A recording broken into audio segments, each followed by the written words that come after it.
Hi everyone and welcome back to my channel. I thought I would share another book review. This is the book that I've read most recently. It's Strange Weather in Tokyo by Hiromi Kawakami, and boyfriend bought me this book for Valentine's Day, and it is set in Tokyo, as the name would suggest, and that is where we're going to be in about 9 weeks, which is very exciting because we are going to Japan. And it is, according to the blurb on the back, a poignant love story. So it seemed like a perfect present for him to buy me for Valentine's Day. It's the story of 38-year-old Tsukiko who goes out drinking alone. There's a lot of sake being drunk in this book, like a lot, for a country that isn't supposed to have the same drinking culture that we have in the UK. There's a lot of sake that gets drunk in this book. Tsukiko goes out drinking alone and ends up sat next to her old high school teacher, and at first she doesn't recognise him, but then they do develop an awkward friendship and then a romance. Tsukiko, despite working full-time, being financially independent and living alone, never seems to have quite fully grown up, which is a recurring theme throughout the book. And I have read another book by Hiromi Kawakami, which is this one here, and it is the Nakano Thrift Shop. In this book, there is a slightly younger woman as the protagonist, and she spends most of her time struggling to understand and communicate with the odd, taciturn men in her life, and that does seem to be a recurring theme throughout Kawakami's works, although I have only read these two books. In Strange Weather in Tokyo, Tsukiko spends a lot of her time over-analysing, I would say, her interactions with her former high school teacher and new friend, while he spends most of his time seeming quite disinterested in her and not really paying that much attention to her feelings. Just to be clear, just to be super clear, I hated him. I hate him. I hated him. I hated his character. I just hated him. It was really hard to get past that.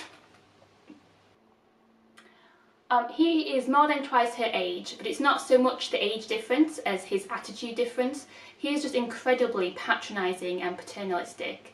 And he constantly refers to her as a girl, and really the nicest thing that he ever says to her in the book is that she's a lovely girl, a lovely young girl, and that's the kind of thing that you would say to a 12-year-old, not to a grown woman.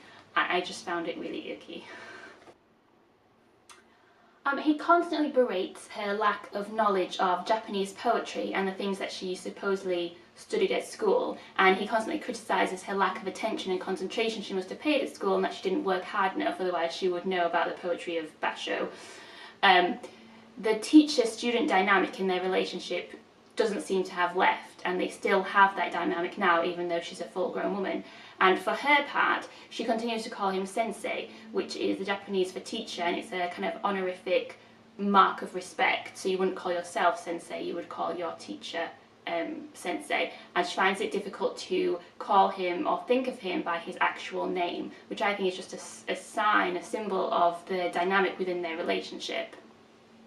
At one point she does meet another former student of theirs, so a man her own age who she went to school with, and he seems perfectly nice and not weird, and who doesn't criticise her for not carrying a handkerchief around like Sensei does, but she rejects him to have a relationship with Sensei, which I just didn't understand.